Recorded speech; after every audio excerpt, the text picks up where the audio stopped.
तर रामराम मंडळींनो, मी तुमचा दोस्त आणि होस्ट अभिनंदन स्वागत करतो तुम्हा सर्वांचं आपल्या यूट्यूब चॅनलवर, ज्याचं नाव आहे कुबेर मराठी. सो मित्रांनो, आयशर मोटरचे जे काही क्वार्टर 4चे जे काही रिझल्ट्स आहेत ते ह्या ठिकाणी काल लागलेले आहेत. सो त्याविषयीच आपण डिस्कशन करूया की आयशर मोटरचे जे काही क्वार्टर 4चे रिझल्ट्स आहेत ते कशा पद्धतीने लागलेले आहेत, जे काही एस्टिमेशन होतं त्याला ह्या स्टॉकने बीट केलेलं आहे का, आणि टेक्निकली हा स्टॉक पुढे कसा परफॉर्म करू शकतो याविषयी आपण डिस्कशन करूया. सर्वप्रथम मित्रांनो, जे काही इंपॉर्टंट अपडेट्स आहेत त्याबद्दल आपण डिस्कशन करू की कंपनीने काही डिव्हिडंड डिक्लेअर केलेला आहे का. सो चांगली गोष्ट ही आहे मित्रांनो, 70 रुपये पर शेअर. ओके, ह्या ठिकाणी कंपनीने काय केलेलं आहे, डिव्हिडंड डिक्लेअर केलेला आहे. फेस व्हॅल्यू मित्रांनो 1 रुपयाची आहे, म्हणजे एक साधारणतः 7000% जो काही डिव्हिडंड आहे तो कंपनीने डिक्लेअर केलेला आहे.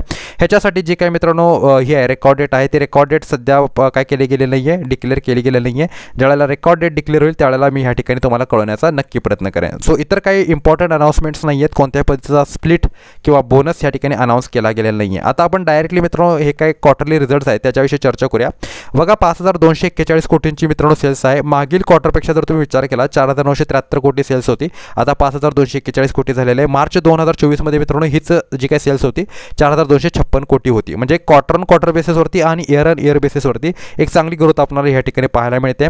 ऑर्डर इन्कम्स तुम्ही बघू शकता 628 कोटींचे ऑर्डर इन्कम्स आहेत, आणि मित्रांनो मात्र 16 कोटींचा इंटरेस्ट कंपनीने पे केलेला आहे. आता ही एक चांगली गोष्ट आहे मित्रांनो, कंपनीवरती लोन कमी असल्या कारणाने कंपनीला काय करावं लागतोय, या ठिकाणी काय करावं लागतं, इंटरेस्ट कमी पे करावा लागतोय, ज्याच्यामुळे कंपनीच्या नेट प्रॉफिटवरती मित्रांनो एक चांगला इफेक्ट आपल्याला दिसतोय. तुम्ही बघू शकता 1362 कोटींचा मित्रांनो नेट प्रॉफिट आहे. आता इस्टिमेशन मित्रांनो कितीचं होतं बघा. आता सर्वप्रथम आपण काय करूया, नेट प्रॉफिटचं इस्टिमेशन मी तुम्हाला सांगतो.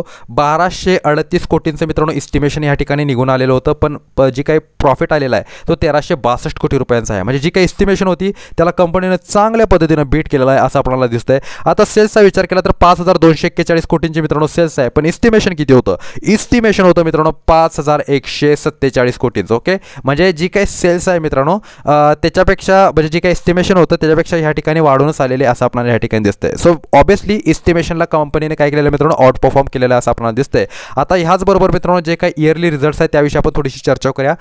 2025चे जे काही मित्रांनो इयरली रिझल्ट्स आहेत ते ह्या ठिकाणी लागलेले आहेत. तर बघू शकता 18,870 कोटींचे मित्रांनो सेल्स आहे. इयर ऑन इयर बेसिसवरती मित्रांनो एक चांगली ग्रोथ आपल्याला पाहायला मिळते.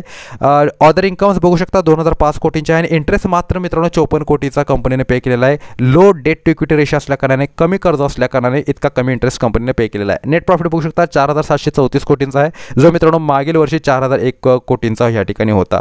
सो इयर ऑन इयर बेसिसवरती सुद्धा मित्रांनो प्रॉफिटमध्ये एक चांगली ग्रोथ आपल्याला ह्या ठिकाणी पाहायला मिळते. आणि मित्रांनो बघितलं तर कंपाऊंडेड सेल्स ग्रोथ आणि कंपाऊंडेड प्रॉफिट ग्रोथ सुद्धा या ठिकाणी काय मित्रांनो पॉझिटिव्हच आपल्याला कुठे ना कुठे दिसत आहे. आता मित्रांनो बघूया की कंपनीचा जो काही या ठिकाणी टेक्निकल चार्ट आहे तो आपल्याला काय सांगण्याचा प्रयत्न करतोय. सो आयशर मोटरचा मित्रांनो टेक्निकल चार्ट मी ओपन करतो. सो सध्याच्या लेवलवरती मित्रांनो लाईफ टाईम हाय जो ह्याचा झालेला होता 5899च्या आसपास झाला होता, आणि तिथून थोडासा फॉल आपल्याला ह्या ठिकाणी स्लाइटली फॉल आपल्याला पाहायला मिळतोय. आता सध्या बघा, जर तुम्हाला इन्व्हेस्टमेंट करायची असेल मित्रांनो, तो इन्व्हेस्टमेंटसाठी इंपॉर्टंट झोन कोणता असू शकतो त्याविषयी आपण थोडंसं डिस्कशन करूया. सो बघा मित्रांनो, मला असं वाटतंय जर तुम्हाला इन्व्हेस्टमेंट करायचे आहे तर माझ्या मते एक 4563. ओके, मी ह्या ठिकाणी लेवल्स लिहून ठेवतो. बघा 4563. ओके, हे तुमचं पहिलं लेवल झालं, हे पहिलं तुमचं सपोर्ट लेवल झालं. ओके, आणि दुसरा मित्रांनो सपोर्ट लेवल कोणता असणार आहे तुमच्यासाठी, ते असणार आहे मित्रांनो 4996. ओके, 4996 ह्या झोनमध्ये जर मित्रांनो हा स्टॉक तुम्हाला भेटत असेल सो डेफिनेटली तुम्ही हा स्टॉक काय करू शकता, लॉंग टर्म आणि शॉर्ट टर्मसाठी बाय करू शकता. सध्याच्या लेवलवरती मित्रांनो बाय करण्याचा प्रयत्न करू नका. आता होऊ शकते की थोडा वेळ मित्रांनो काही वेळेस स्टॉक जो आहे तो साईडवेज होईल ह्या ठिकाणी. ओके, सो त्यामुळे मित्रांनो ह्या लेवलवरती जर तुम्हाला स्टॉक भेटत असेल डेफिनेटली इन्व्हेस्टमेंटची एक चांगली अपॉर्च्युनिटी बनू शकते. आणि तेजी जर तुम्ही म्हणाल तर तेजी मित्रांनो एक साधारणतः 5910च्या वर मित्रांनो ह्या ठिकाणी काय होईल, स्टॉकमध्ये आणखीन तेजीचं वातावरण आपल्याला पाहायला मिळू शकतं. ओके, पण सध्या मित्रांनो जे काही लेवल्स मी तुम्हाला सांगितलेले आहेत त्या लेवलची येण्यापर्यंत वाट बघा, आणि तेथेच ह्या ठिकाणी ह्या स्टॉकमध्ये काय करा, तुम्ही इन्व्हेस्टमेंट करा असं मला वाटतंय.